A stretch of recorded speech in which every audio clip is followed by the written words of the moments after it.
अस्सलाम वालेकुम। हाँ जी बच्चों, क्या हाल चाल है। तो आज हम डिस्कस करेंगे क्लास 10th की मैथमेटिक्स। ओके, हमारा फर्स्ट चैप्टर है जी क्वाड्रेटिक इक्वेशंस।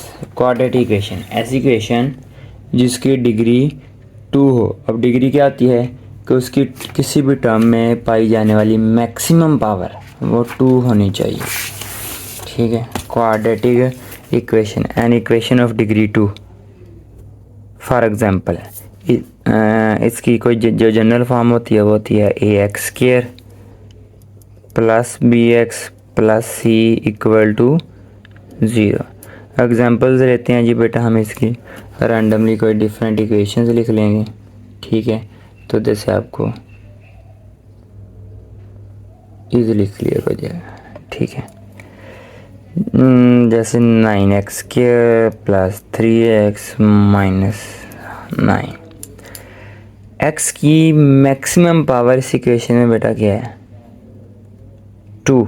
ऐसे ही है, हालांकि 1 भी है, लेकिन हमारे पास x की जो मैक्सिमम पावर है वो 2 है। तो मैक्सिमम पावर को ही डिग्री कहते हैं। तो इसकी जो डिग्री हमें पता चला है वो कितनी है? 2। तो ऐसी इक्वेशन जिसकी डिग्री 2 हो उसको क्वाड्रेटिक इक्वेशन कहते हैं। अब क्वाड्रेटिक इक्वेशन की हमारे पास 2 टाइप्स होती हैं। क्वाड्रेटिक इक्वेशन की हमारे पास 2 टाइप्स होती हैं। एक होती है स्टैंडर्ड,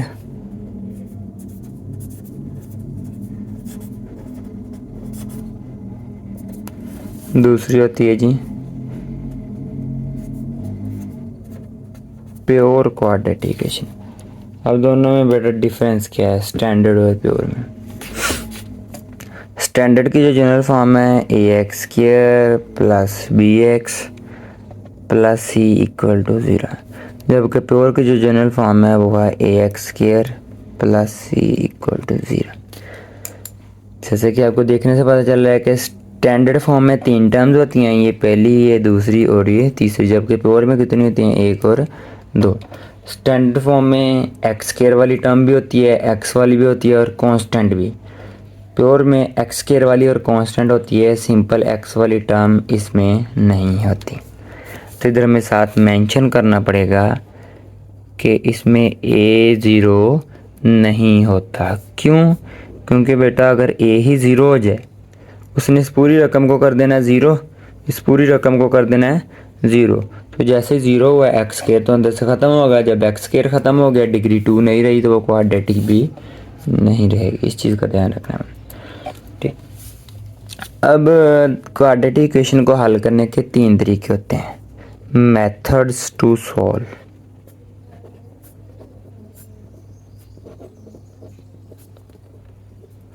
पहला मेथड है जी जो आपको ऑलरेडी 9th क्लास में हम डिस्कस कर चुके हैं,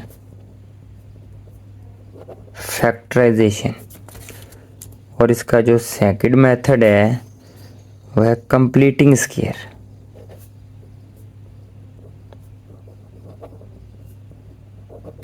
ये हमारे लिए न्यू मेथड है जो हम इस एक्सरसाइज में डिस्कस करेंगे। और थर्ड है by using quadratic formula.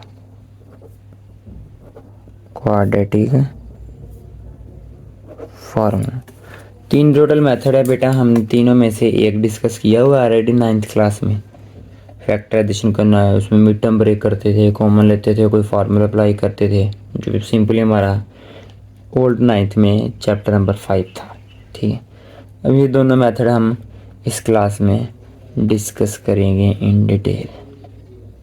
Exercise की तरफ हम मूव करते हैं। हमारी जो एक्सरसाइज फर्स्ट एक्सरसाइज है, exercise 1.1, question number 1, right the following equation quadratic equation in standard form and point out pure quadratic equation. हमने पहले इनको स्टैंडर्ड फॉर्म में लिखना है और फिर बताना है कि क्या इनमें से कोई प्योर तो नहीं है।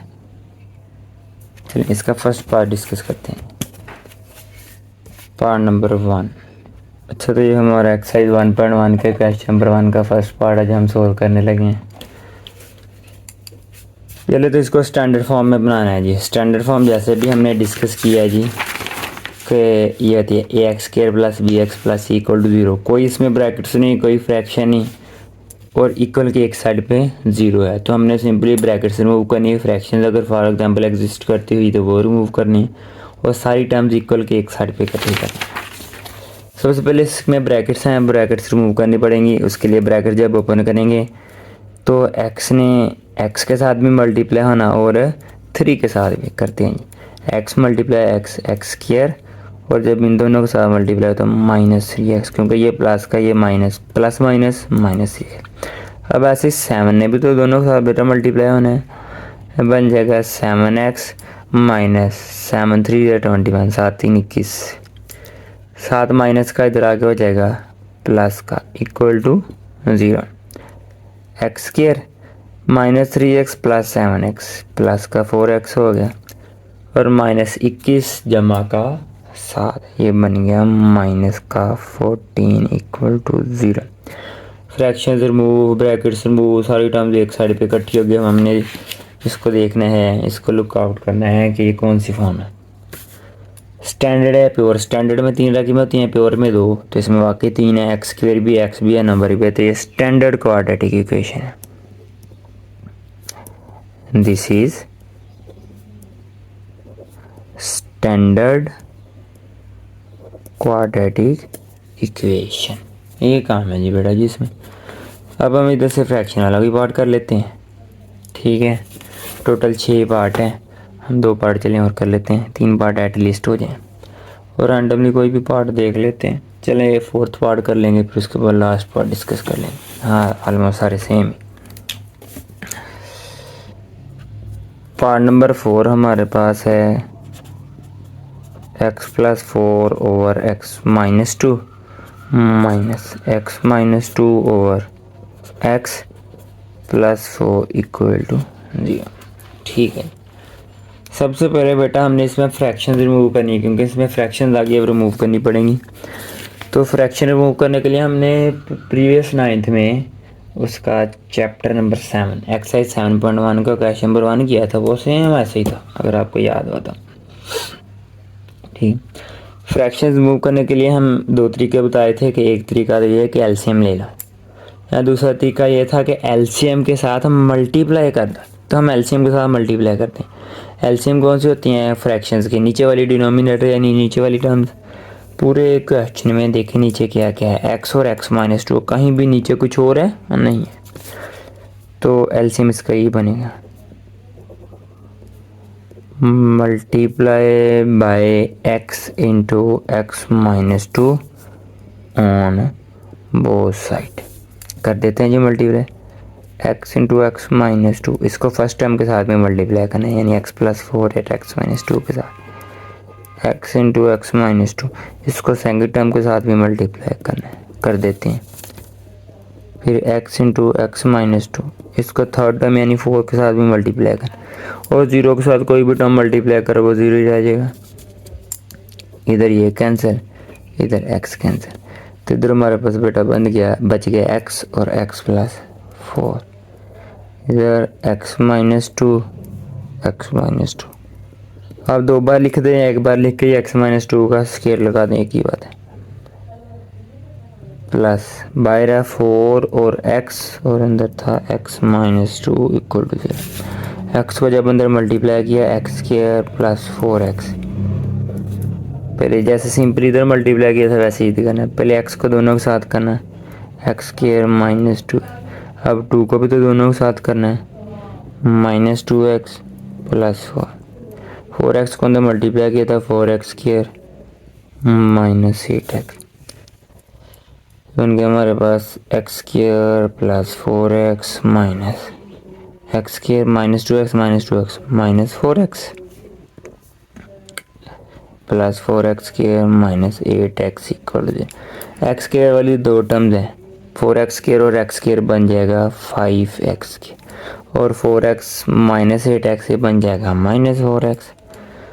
ये बाहर वाली सारी सोल्व हो गई। अब जब ब्रैकेट ओपन करेंगे बाहर माइनस है, इनके साइन चेंज हो जाएंगे, -x² + 4x - 4 equal to 0। 5x² में से एक x² निकाल दिया था, 4x², ये 4x माइनस और प्लस का कैंसिल रहेगा, -4 इक्वल टू 0। 4 कॉमन आ रहा है तो रह जाएगा x square minus one, x square minus one, 4 multiply और इधर आके डिवाइड हो जाएगा x square minus one equal to 0। इसमें दो टर्म्स हैं एक्स स्क्वायर और एक्स, तो ये स्टैंडर्ड है कि प्योर है? This is pure quadratic equation. ये है जी प्योर क्वाड्रेटिक इक्वेशन। ये काम है जी बेटा जी इसमें। ये आगे जो क्वेश्चन नंबर 1 का लास्ट पार्ट है। सबसे पहले एलसीएम के साथ मल्टीप्लाई करते हैं। मल्टीप्लाई एलसीएम फ्रैक्शन के नीचे वाली टर्म होती है। हाँ जी, अगर कोई टर्म दो बार आ रही है, जैसे for example x plus to इधर भी है, किसी और में भी आ रहा है, तो जो टर्म दो बार आ रही है वो एक बार लिखनी होती है एलसीएम में। सारी एक एक बार ही आ रही हैं। Multiply by 12 x plus two x plus three on both side. इसका बोथ साइड में बेटा मल्टीप्लाई कर देना। 12 x plus two x plus three, इसको फर्स्ट टर्म के साथ में मल्टीप्लाई करना है एक्स प्लस वन और एक्स प्लस टू के साथ। 12 x plus two x plus three, इसको सेकंड टर्म के साथ में मल्टीप्लाई करना equal to 12 x plus two x plus three, इसको थर्ड टर्म यानी 25 और 12 के साथ में, इधर 12 कैंसिल हो जाएगा, इधर एक्स प्लस थ्री कैंसिल हो जाएगा, इधर एक्स प्लस टू कैंसिल हो जाएगा। तो हमारे पास जो बच गया 12 एक्स प्लस थ्री और x plus one plus 12 x plus two और x plus two equal to 25 x plus two और एक्स प्लस थ्री। ये हमारे पास बेटा ये बच गया। अंदर वाले को मल्टीप्लाई करते हैं, एक्स स्क्वायर प्लस एक्स, फिर 3 को मल्टीप्लाई करो 3x प्लस थ्री। इधर भी अंदर वाले को मल्टीप्लाई करते हैं, एक्स स्क्वायर प्लस 2x, फिर 2 को अंदर दोनों के साथ मल्टीप्लाई करो 2x और 4। इधर भी मल्टीप्लाई करते हैं, एक्स स्क्वायर प्लस 3x, फिर 2 को अंदर मल्टीप्लाई करो 2x और 3 2। 12 को जब अंदर मल्टीप्लाई किया तो ये हमारे पास बन गया है 12x स्क्वायर। पहले बल्कि हम एक और काम करते हैं, 12 को भी अंदर मल्टीप्लाई नहीं करते, पहले अंदर वाली टर्म सोल्व कर लेते हैं जो हो रही है। X plus 3x 4x plus 3 plus 12, ये हमारे पास बेटा बन जाएगा इधर से x square plus 2x 4x plus 4, इधर हमारे पास बन जाएगा x square plus 3 plus 2 5x plus 6। अब अंदर हम मल्टीप्लाई करते हैं, 12x स्क्वायर और 12 4 48, 12 3 36। 12 के अंदर मल्टीप्लाई किया 12x स्क्वायर 12 4 48x, और ये भी 25 का भी बेटा सेम है, एज इट इज अंदर मल्टीप्लाई कर देंगे। 25x स्क्वायर 25 5 125 और 25 6 150। एक्स स्क्वायर वाली दो हैं, 12x square 12x square 24x square. तो एक्स के एक्स वाली भी दो हैं, 48 प्लस 48, ये बन जाएगा 96x। नंबर्स भी दो है, 36 प्लस 48, ये हमारे पास बन जाएगा 84। 25x square plus 125x plus 150। सारी टर्म्स एक साइड पे इकट्ठी कर लें, ये वाली इधर ले आएँ या ये वाली इधर ले जाएं। चले फॉर एग्जांपल अगर हम ये वाली इधर लेके जाना चाहें, 25x square plus 125x plus 150, ये वाली उधर जाके माइनस हो जाएगी, 96 भी उधर जाके माइनस, 84 भी उधर जाके माइनस, ही हमारे पास बन जाएगा 25 में से 24 निकाल देता, एक्स स्क्वायर 125 में से 96 निकाल दिया, तो ये रह जाएगा बेटा हमारे पास 29। और नंबर्स कौन कौन से, 150 और 84, ये बन जाएगा 66। कितनी टर्म्स है? 3 है, एक्स स्क्वायर वाली भी है, एक्स वाली भी है, नंबर भी है, तो ये कौन सी है? Standard quadratic equation. ये हमारा आज का काम था। स्क्रीनशॉट ले लें अगर लेना है तो इसको। ओके, तो बेटा जी अब हम जाते हैं अपनी एक्सरसाइज 1.1 के क्वेश्चन नंबर 2 की तरफ। Solve by factorisation. इनको तो सिर्फ क्वेश्चन की फॉर्म में लिखना था, फिर बताना था कौन सी स्टैंडर्ड है और कौन सी प्योर है। जबकि क्वेश्चन नंबर 2 में फैक्टराइज करना है, इसकी तज्ज़ी करनी है जी। ठीक है, तज्ज़ी करते हैं, फैक्टराइजेशन करते हैं। ये ऑलरेडी हमने 9th में चैप्टर नंबर 5 में बड़े अच्छे से पढ़े हुए हैं जी। चैप्टर 5 की पहली 2 एक्सरसाइज फर्स्ट पार्ट लिखते हैं जिसका, फिर कंटिन्यू करते हैं। फर्स्ट पार्ट ये चल रैंडमली कोई भी पार्ट लिखते हैं, थर्ड पार्ट लिख लेते हैं। 4 - 32x = 17x²। सारी टर्म्स एक साइड पे इकट्ठी कर लेनी है, भला लेफ्ट साइड पे सारी इकट्ठी कर लो, भला राइट साइड पे। चले हम अगर राइट साइड पे इकट्ठी करें, 32x इधर आके प्लस का हो जाएगा, 4 प्लस का तो इधर आके हो जाएगा माइनस का। हमारे पास बन गई जी 17x² + 32x - 4 = 0। इसकी बेटा अब हमने करनी है जी mid term break. Mid term कैसे ब्रेक करते हैं? ठीक है, ये तो थोड़ा सा आपको गेन आइडिया दे देते, रिवाइज करवा देते हैं। 17x² + 32x - 4 mid term break का आपको आइडिया दे देने लगा हूँ जी रफ में। हम साइड वाले दोनों को मल्टीप्लाई करके देखते होते हैं। साइड वाले दोनों को मल्टीप्लाई करके क्या बन रहा है जी? 68x²। ये प्लस का, ये minus, plus minus minus. Side वाले दोनों को मल्टीप्लाई करके बेटा 68x² बन रहा है। ठीक है, 32 के साथ x था। तो हमने जो मिड टर्म है दरमियान वाली, इसको इस तरह ब्रेक करना है, इस तरह तोड़ना है कि 32 की जगह ऐसे हमने 2 नंबर लिखने हैं कि जिनको जमा करें तो 32 ही आए, लेकिन अगर उन्हीं 2 नंबर को मल्टीप्लाई करें तो माइनस का 68 आना चाहिए।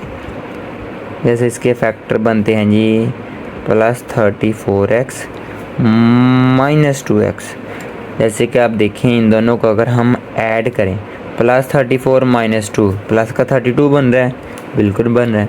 और अगर हम इन दोनों को मल्टीप्लाई करके देखें तो -68x² भी बन रहा है। ये काम होता है जी फैक्टराइजेशन।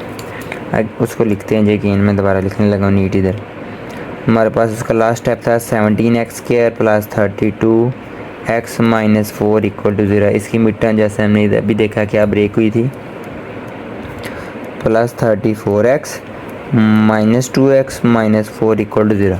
पहले दोनों में से क्या कॉमन आ रहा है? 17x, तो रह जाएगा x + 2। इन दोनों में से कॉमन आ रहा है जी -2, तो ये भी रह जाएगा x + 2 = 0। दोनों में से कॉमन आ रहा है x + 2, क्या रहेगा जी रिमेनिंग? 17x - 2। दोनों को 0 के को रख लें, क्योंकि कहा था सोल्व करना है। जब भी सोल्व करने कहा जाए, अंदर जो भी वेरिएबल यूज़ हो रहा है, जैसे वेरिएबल मुतगैर इसमें x है, हमने x की वैल्यू निकाल। x + 2 को भी 0 के इक्वल और 17x - 2 को भी 0 के इक्वल। x 2 प्लस का इधर आगे माइनस का, 2 माइनस का इधर आगे हो जाएगा प्लस का, 17 हो रहा है मल्टीप्लाई तो इधर आगे डिवाइड। ये बेटा याद रखना, जब भी सोल्व करने का कहा गया को हल करें, सोल्व करें तो सॉल्यूशन सेट, हल सेट लाजमी लिखना होता है। इसका आंसर है जी, एक आया -2, दूसरा आया है 2/17। ये हमारे पास क्वेश्चन नंबर 2 का थर्ड पार्ट आ गया। अब हम जाते हैं इसके और पार्ट की तरफ, जो सेकंड पार्ट। ये बाकी दोनों से थोड़ा सा डिफरेंट है बेटा, बाकी सब 3y² = y × y - 4। सेम इसी टाइप की एक एग्जांपल भी है, दोनों सेम है और इम्पोर्टेंट शॉर्ट क्वेश्चन भी है। ब्रैकेट ओपन करने के लिए y को y के साथ भी मल्टीप्लाई करना होगा, 5 के साथ भी मल्टीप्लाई करना पड़ेगा। ये बन जाएगा y² - 5y। सारी टर्म्स एक साइड पे इकट्ठी कर, y² इधर आ गया माइनस का, 5y इधर आगे हो जाएगा प्लस का। 3y स्केयर में से एक y स्केयर निकाल दिया था, 2y square plus 5y equal to 0। दोनों में से y कॉमन आ रहा है तो रह जाएगा 2y प्लस 5। दोनों को 0 के रख लो, y equal to 0 and 2y plus 5 equal to 0। 5 plus का उधर जाके माइनस का 2 हो रहा है मल्टीप्लाई, इधर आके डिवाइड, तो इसका जो सोल्यूशन सेट बेटा बन गया 0 एंड -5/2। ये था जी इसका सेकंड पार्ट। अब इस क्वेश्चन के जो लास्ट 2 पार्ट हैं दोनों फ्रैक्शंस में हैं, तो हम उनमें से भी एक पार्ट चलें लास्ट पार्ट ही कर लेते हैं। लास्ट पार्ट बेटा हमारे पास है 2/x-9 equal to 1/x-3 minus 1/x-4। इसको वही काम के सबसे पहले फ्रैक्शंस ओपन करनी है। फ्रैक्शन ओपन करने के लिए एलसीएम के साथ मल्टीप्लाई करना पड़ेगा। एलसीएम फ्रैक्शन के नीचे वाली टर्म होती हैं, multiply bye x-3 x-4 x-9 on both side. Her term के साथ इसको मल्टीप्लाई कर दें, x-3 x-4 x-9। इसको फर्स्ट टर्म के साथ मल्टीप्लाई कर दो यानी 2 और x-9 के साथ equal to x-3 x-4 x-9। इसको सेकंड टर्म के साथ भी मल्टीप्लाई करना है, थर्ड के साथ भी करना है, नीचे आ जाते हैं, आगे जगह नहीं है। x-3 x-4 x-9, इसको लास्ट टर्म यानी 1/x-4 के साथ मल्टीप्लाई। इधर ये कैंसिल, इधर ये कैंसिल और इधर ये कैंसिल। इधर बेटा हमारे पास जो रिमेनिंग बच गया 2x-3 x-4, इधर रिमेनिंग बच गया 1x-4 x-9 माइनस 1x-3 और x-। सेम जैसे क्वेश्चन नंबर 1 में हमने फ्रैक्शन रिमूव की थी वैसे इसको आगे हम सोल्व कर लेंगे। ये आगे सोल्व होएगा जी। x को अंदर मल्टीप्लाई करेंगे, x के -4x, 3 को भी करेंगे -3x प्लस 4 3 12। 1 लिखो या ना लिखो तो मल्टीप्लाई बाकियों को करेंगे तो बन जाएंगे x² -9x -4x plus 9 4 36 minus x² -9x -3x और 9 3 27। x² -4 -3 -7x, x² -9 -4 -13। ये भी ऐसी -9 -3 -12x प्लस 27। 2 को अंदर मल्टीप्लाई कर दो बेटा, 2x² माइनस 7 2 14 7 2 14 और 12 2 24। x² -13x प्लस 36 माइनस अंदर जाएगा, साइन चेंज हो जाएंगे, plus x² minus x² cancel. Okay हो गया बेटा। 2x² -14x plus 24 equal to -13x plus 12x minus का x। ऐसे ही 36 में -27 कितना रह गया, प्लस का 9। 2x² -14x प्लस 24, ये इधर आके प्लस का हो गया, 9 इधर आके minus. 2x² -14x plus x -13x, 24 में से 9 माइनस कर दिए तो रहेगा जी 15। सेम वही काम मिड टर्म ब्रेक करनी है जी। अगेन साइड वाले दोनों को मल्टीप्लाई करके बनना है 15 टू द 30। तो इसकी जगह ऐसे 2 नंबर लिखने हैं, प्लस करें तो 13 बने 30 बने और मल्टीप्लाई करने पे 30 बने। अगेन बताता हूँ, साइड वाले दोनों को बेटा मल्टीप्लाई करके बन रहा है 30, 15 टू द 30। तो अब दरमियान वाले नंबर को इस तरह ब्रेक करना है कि वो जो उसकी जगह दो नंबर लिखने हैं उनको जमा करें तो 13 बने, लेकिन मल्टीप्लाई करें तो 30 बने। ठीक है। तो ब्रेक होंगे -10x -3x। क्यों? क्योंकि -10 -3 वाकई -13 होता है और इन दोनों को अगर मल्टीप्लाई करें तो 30 भी बन रहा है। पहले दो में से 2x आ गया कॉमन तो x -5 में से -3 आ गया कॉमन x -5 इक्वल टू 0। तो ये मैंने रह गया x -5 और 2x -3। x -5 equal to 0, 2x -3 equal to 0। 5 minus का इधर जाके प्लस का हो जाएगा, 3 माइनस का इधर जाके प्लस का, 2 और मल्टीप्लाई इधर आके डिवाइड। तो इसका बेटा जो सोल्यूशन सेट बन जाएगा हमारे पास 3/2 एंड 5। ये था जी हमारे पास लास्ट पार्ट क्वेश्चन नंबर 2।